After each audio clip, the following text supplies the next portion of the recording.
Bonsoir, cette fois c'est avec Rhapsody in Blue, une fleur, une rose donc semi-double qui est censée être bleue. En fait c'est plutôt mauve ou violet foncé, hein. Mais bon, la rose bleue n'a pas encore été trouvée à ma connaissance. Tiens, là il y a du trèfle jaune juste en dessous. C'est joli mais envahissant, hein. Alors, ce tutoiement, je continue évidemment avec le rouge et le noir, vous avez compris, hein. Ce tutoiement, dépouillé du ton de la tendresse, ne faisait aucun plaisir à Julien. Il s'étonnait de l'absence du bonheur. Enfin, pour le sentir, il eut recours à sa raison.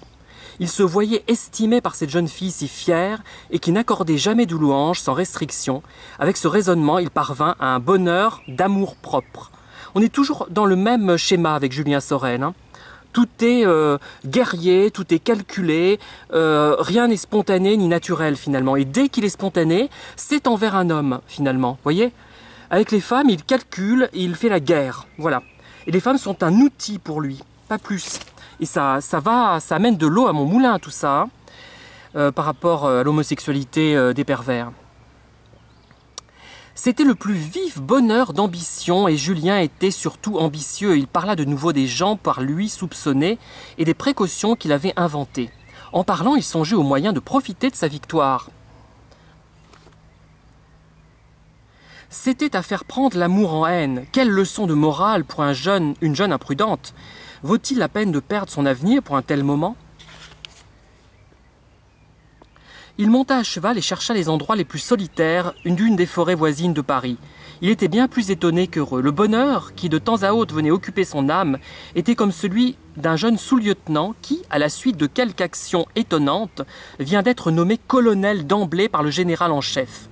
Il se sentait porté à une immense hauteur.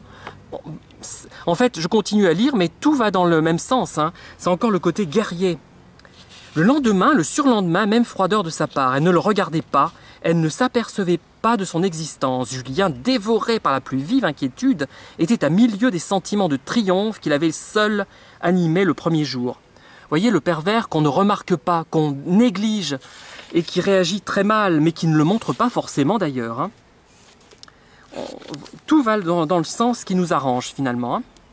Mathilde lui semblait adorable, toute parole est faible pour exprimer l'excès de son admiration.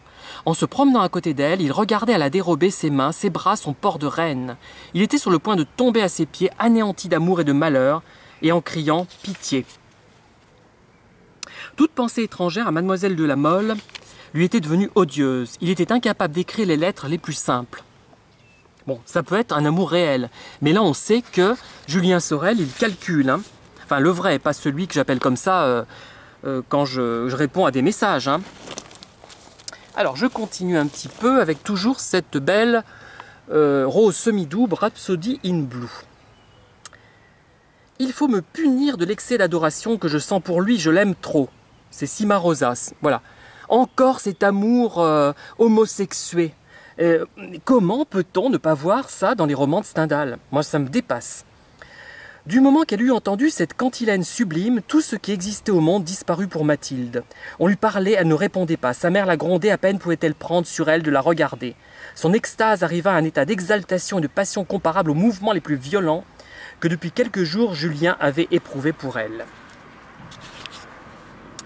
Voilà, je vais changer de fleur peut-être pour continuer sur le rouge et le noir, dans un autre endroit du jardin.